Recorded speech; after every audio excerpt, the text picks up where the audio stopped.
Hello, today is Stranger Things Day, November 6, 2025, the day that Will Byers went missing. Well, Will Byers went missing in 1983, but you get the gist. Today I will be doing a Season 1 review, and then Saturday or Sunday I will post a Season 2 review, and then the next week on Saturday or Sunday I'll post Season 3, and then next week Season 4, so just to lead up that anticipation of Season 5. And that trailer was insane. This will not be an episode by episode, just breaking it down, or like a scene by scene of me saying favorite part or just talking through it. This is more just a season as a whole review that I'm doing. Because episode by episode or scene by scene just takes so much longer. I just think it's not broad, but doing it this way just is formatted better. And this will be a spoiler review of Season 1. So if you have not seen the show, what are you doing? Click off this video, watch the entire show, and then come back on, and then finish this. And then B, I don't know what B is.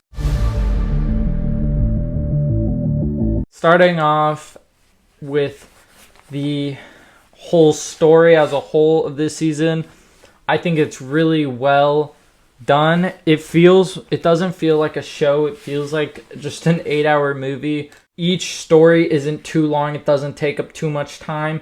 This season, the entire show is never slow. Steve Harrington, though, is a jerk in this season, and it's sad because he's amazing in the other seasons, but he does get that good redemption arc in episode 8 where he helps out Nancy and Jonathan. He grabs the infamous bat and starts the Demogorgon, which is it's just cinema. Like, and speaking of cinema, the cinematography of the show is also done really well. The lens that it feels more like the 80s with the lens that they use. The coloring of it is really nice. The production value to make everything look like the 80s, like the hairstyles, it's just done really well.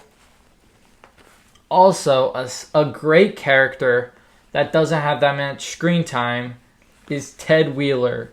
He gives one of the most dad lines of all time, and it's just phenomenal.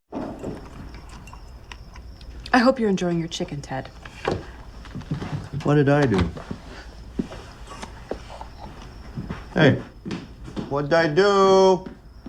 Joyce's character as a whole in this season is really great because she does anything for her boy. She hunts down, or she tries entire season, looks for her son, and then finds him. And it's such a heartwarming scene. But the scene, whenever it cuts in between him, Hopper, or Will and Sarah, and the CPR, that is so emotional and insane.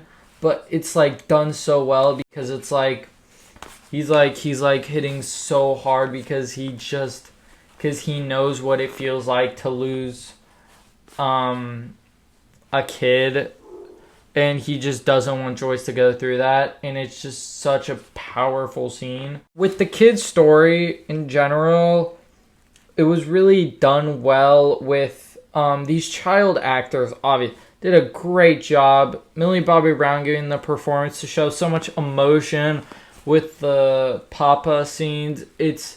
They all do a great job. The D&D scene, especially the first one and the last one, just to show like all these kids together before Will goes missing, and then once he returns, it just shows real well. Like, that was obviously the chemistry scene that they had to do for auditions, and it just shows how all of these actors are like alike, and like they're just having fun in these roles, and that's just something really good to see.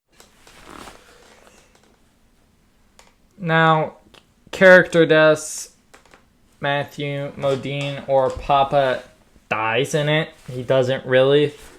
But I mean, Matthew Modine also does a great job playing this Papa character, and he does play it amazing in season 2 for that short, brief instant. And then season 4, he becomes a little more likable, but we'll get into that in later reviews. He does a great job playing this frightening character, but he plays it so well. The Duffer Brothers really just love 80s. They just pay so much homage to all of these things, like just the references. Like, this is from Stranger Things season 3, but like these 2 posters behind me for season 3 relate to it, and if you know, comment down below. But just they bring all these 80s things into the show, not making it sloppy, but making it really well done. They do it well. Like, there are 2 examples of 80s movies. When it's done great is Stranger Things. When it's done poorly is this movie that came out this year called Prom Queen, or Fear Street Prom Queen. It was just needle drop after needle drop 80s songs. 80s style of it didn't really help it make it better. It was just adding just needle drops to like get that nostalgia from people, but it didn't even play out well. Like, it was just needle drop. It was just such a bad time. But with Stranger Things, what they do with the needle drops is that they pick a few songs, but they don't do like, this was an hour-and-a-half movie, and they maybe had 8 needle drops. This is a 8-hour TV show, and they maybe had 8 needle drops. It's only like a needle drop every hour or every episode, but then they pick this one for each season that they use continuously. Well, at least for season 1 and season 4. But that they just play again, and it plays out so well.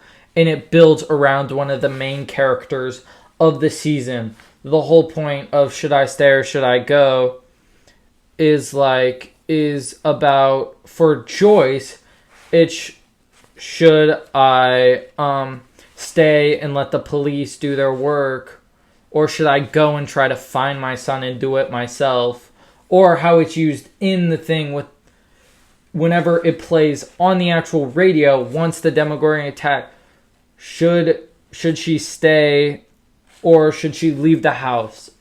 And it's played with Will once before he gets attacked by the Demogorgon at the end of the 7th episode. He's in hiding, and it's should he stay in there or should he go and try to find somewhere else? It's played really well, and they just use this song to wrap it around the characters well, while also being a catchy song. It's just used really well to like emulate with the story. They don't just pick a needle drop that a bunch of people will know. They pick one that resembles and relates with the characters that it is showing. Thank you guys so much for watching. Look out for the other Stranger Things reviews. And until next time, peace.